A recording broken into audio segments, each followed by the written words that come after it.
Hi, I'm Nicci, and today I'm with Patrick, the creator and director of Ollie. So, what does Ollie stand for? Ollie stands for Ocean Learning Lab and Immersive Experiences. Okay, and what background did you have that led you to put Ollie together? When I was younger, I used to teach at a hospital for seals and sea lions. I would go out and bring science education into the community. So many years ago, I was teaching in a school outside of San Francisco that's really close to the ocean, and I would teach kids who had never seen the ocean before. And it turns out there's a lot of kids in a lot of communities who have no access to the water or to the ocean. And so I decided I wanted to bring it to them. So what we have behind us is a big trailer, and inside the trailer it simulates a submarine. So I've actually filmed underwater in different parts of the world, and then I put it up on the screens inside the trailer, and it feels like we're going on a field trip underwater. So, before we go check out the trailer, what background do you have that enabled you to be able to create Ollie? Yeah, so my background is very varied. It includes carpentry and bus driving and oceanography and education and a little bit of filmmaking, a little bit of computer programming, all the things, and I just kind of put them all together into this space. Okay, let's go check out the inside of the trailer.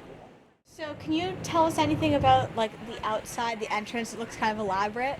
Yeah, so what I did here is I wanted it to simulate sort of what looks like a research submarine. So I don't know if you've ever seen the submarine Alvin, but it's a human-occupied vehicle that they use to go down to the seafloor and explore the deep.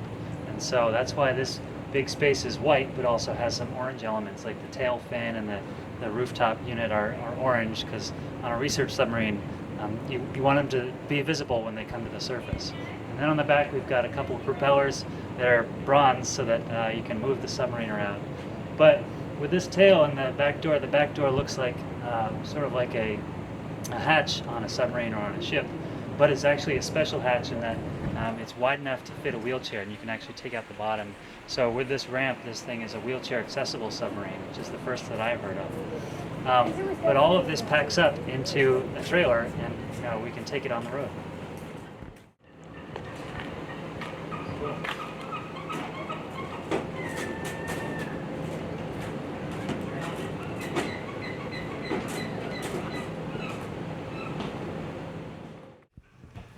So, when you have people in here other than us, what do you want them to see and take away from being in here? Yeah, so there's a couple different elements that went into the design of this. Partly, you're in this physical space that looks like a submarine inside, and that I really wanted to convey this feeling that you're being transported somewhere else. If you look out the windows, you'll see video from underwater from another part of the world. So in this case, we're in Bermuda, but because they're screens, we can actually go anywhere. We could go onto Stellwagen Bank, we could go out to Antarctica, or down to the bottom of the seafloor. And so this is a flexible space that you can be transported to without having to get your feet wet.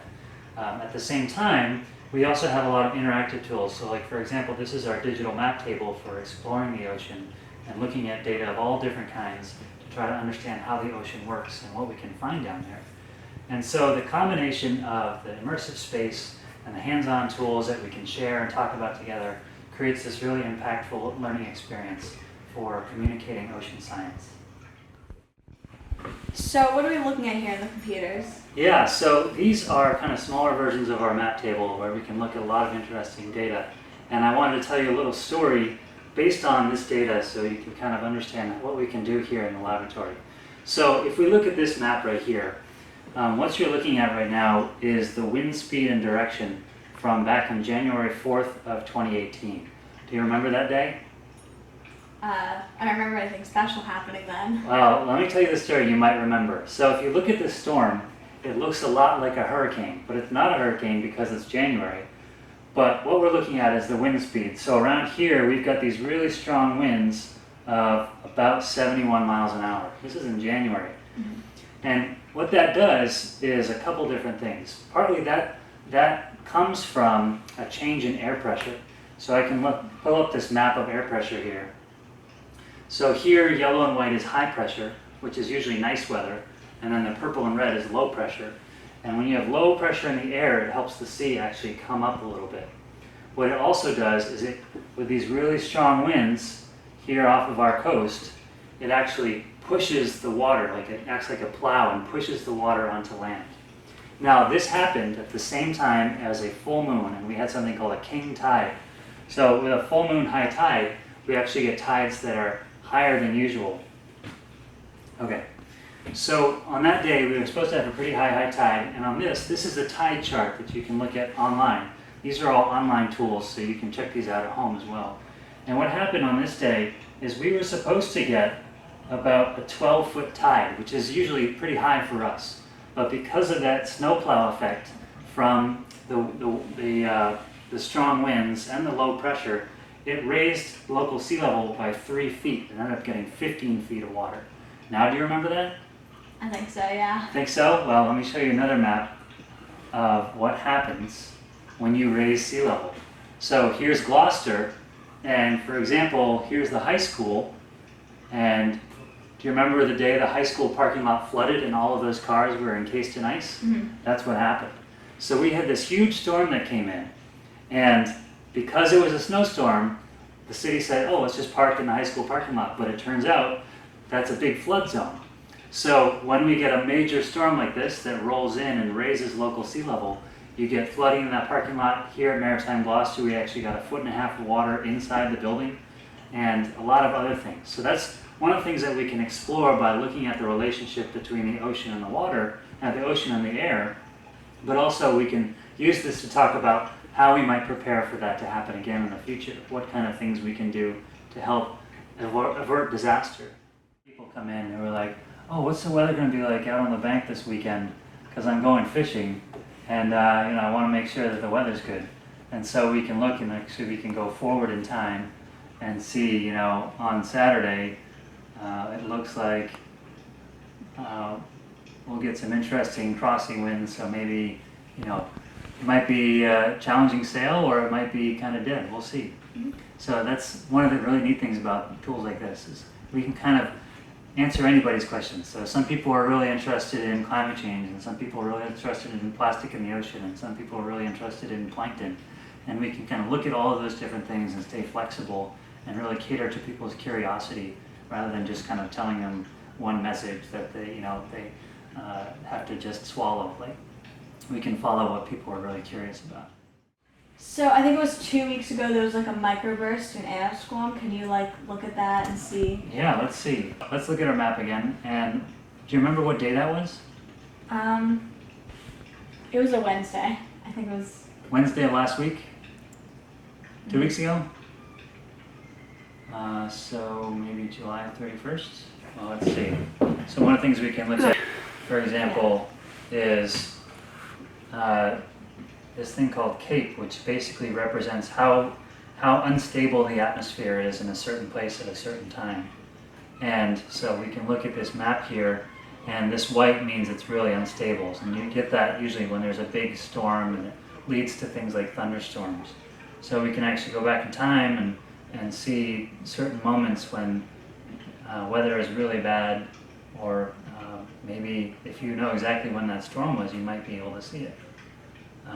So on this website, it's good for that. And the other one, which is a little bit easier to navigate, you can see them in the future, but you can't see them now. So for example, we can look at rain and thunderstorms. And right now, looks like there's a lot of rain and thunderstorms off of our coast. This is the stuff that was rolling through here last night and yesterday.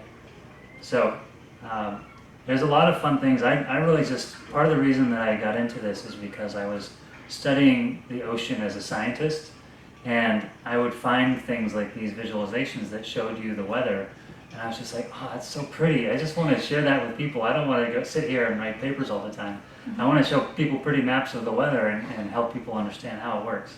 So there's a lot of elements of this that are all about just kind of like what's really cool to explore, and what is really pretty or interesting to look at, and how we can kind of connect that with science. Because there's a lot of pretty stuff in the ocean, and there was a lot of pretty stuff when you look at maps of the world, and it's cool when you can combine kind of the visually appealing elements. Whoa, look at that! With kind of the elements that are the scientific stuff, so we can tell yikes, that's a huge storm in the Gulf of Mexico right now. So Is that now or was that? that's actually a couple weeks ago, yeah. Mm-hmm. So July 28th. But now it's still pretty strong there. So in the around the equator and in Central America, there's a lot of humidity, and the weather can be kind of topsy-turvy sometimes, and that leads to a lot of thunderstorms. So if you've ever been to Florida, they tend to get a thunderstorm like around noon, and then it's sunny on either end of it. And that's partly because of the way that the land is heating up and the air is heating up and starting to flip things around, and that causes thunderstorms. So when you were building the whole trailer and everything, who was your target audience that you were thinking of? Yeah, so when I first got the idea, it was all about communities that have no access to the ocean. Those kids that I'd met who'd never seen the ocean, even when they live a couple miles away. But as I was developing the idea, I realized that this is something that we can bring to anybody. So we can bring it to a retirement community, people in wheelchairs who don't have the opportunity to go scuba diving. But just as easily, we could take it to the State House or the Capitol, and we could talk to important decision makers in government about bring them into the ocean and say this is what's going on in this place. So it's a flexible space, and it's interesting to see who's attracted to it. So sometimes we could do a 5th grade program, for example, and we could talk about all of the things that are important to the 5th grade science standards. And later that weekend, for example, this weekend, we're going to Boston Comic-Con, so we're going to be inside the convention center with a whole bunch of people dressed up as different comic characters. But there's a lot of curious and interested people there. And yesterday I was just sitting out here, and this guy came up and started talking to me. Turns out he was a commercial diver, and he's scuba dived down to 1,000 feet underwater. And so he was telling me all about the experience in his kind of get up. And so it's really interesting that it seems different parts seem to resonate with different people, and this kind of experience and opportunity really connects with a lot of different audiences, which is something I'm really excited about. So how do people that are interested in seeing Ollie or having you come to them find you? Yeah, so you can go to our website, oceanlab.org, and on there's also a calendar right on our front page which shows where we'll be for public events. But you can also use that to reach out to us and invite us to come to your school, your community center, wherever. One of the things that we're going to be able to do soon is, because this big white box is basically a huge blank canvas, one of the things we're going to be doing this fall in September is we're going to be projecting a live broadcast of a deep sea dive on the side of the trailer out in a public space, so that people can actually watch deep sea exploration just walking by in the park. So we can use the inside as the immersive space, but we can also use the outside as a projection space for people to explore more. So thank you for giving us the tour. Good luck in the future. Thank you. Thanks, and thanks for featuring me on your show. No problem.